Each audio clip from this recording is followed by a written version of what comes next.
Karena itu Roh Kudus berkata kepada kita, berapa lama lagi hai orang yang tidak berpengalaman masih cinta kepada keadaanmu itu. Masih cinta dengan keadaanmu.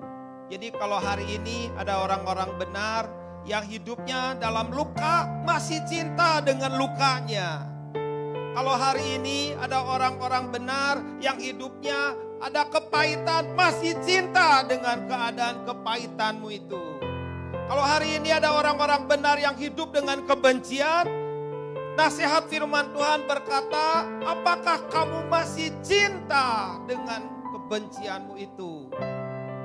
Kalau hari ini ada orang-orang benar yang kondisi rohaninya hambar, maka Tuhan berkata, apakah kamu masih cinta dengan kondisi rohanimu yang hambar?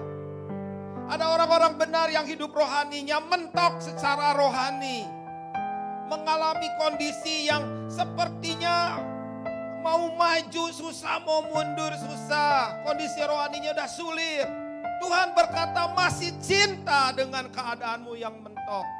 Nah, perkara-perkara seperti ini hendaknya tiap-tiap kita Tuhan bertanya, apakah kamu masih cinta dengan keadaanmu itu? Hal kedua yang Tuhan katakan kepada kita itu adalah masalah pencemooh masih gemar dengan cemooh. Kalau hari ini ada banyak gereja, si penggosip masih gemar dengan gosip. Kalau hari ini ada gereja tidak mengalami kebangunan rohani karena di dalamnya ada orang-orang yang iri hati. Maka orang-orang yang iri hati ini masih gemar dengan iri hati. Nah, ada orang-orang yang gemar dengan omongan-omongan tentang kesalahan orang lain. Hari-hari terakhir ini sudah jangan urusin seperti itu. Nggak urusan dengan kesalahan orang lain dan nggak urusan dengan dosa orang lain. Nggak urusan juga dengan selumbar sesuatu kesalahan orang yang kecil dibandingin dengan firman Tuhan bilang apa? Yang ada di mata kita ini. Ada balok yang ada di mata kita. Hari-hari ini jauh lebih penting ngurusin balok yang ada di mata kita. Jauh lebih penting beresin berhala yang dalam hati kita dikeluarkan.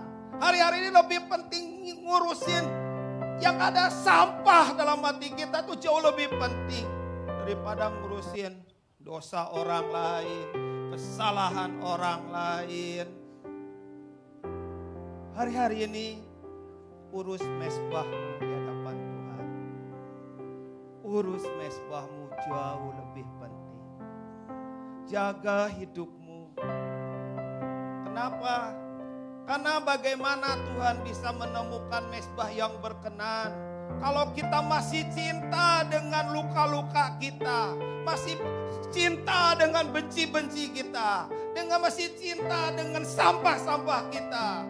Dan Tuhan ingin berkata lebih jauh, ingin memisahkan antara mesbah orang benar dan mesbah orang fasik. Saudara, kalau Tuhan masih berkata pertanyaan ini dan saudara ditemukan masih mencintai keadaanmu, masih gemar dengan keadaanmu, bahkan ayat yang ketiga dikatakan ini yang bagian B, dan orang bebal benci kepada pengetahuan, gak mau dinasehati, gak mau diberikan satu teguran, maka ujungnya ditemukan Tuhan tidak menemukan kita sebagai seorang benar yang benar, tapi orang benar yang salah. Orang yang kudus tapi tidak kudus, serem ujung-ujungnya seperti itu. Maka kalau itu terjadi, maka mesbah kita, ibadah kita, penyembahan kita dikelompokkan sebagai orang fasik. Ujungnya mengerikan, ujungnya menakutkan.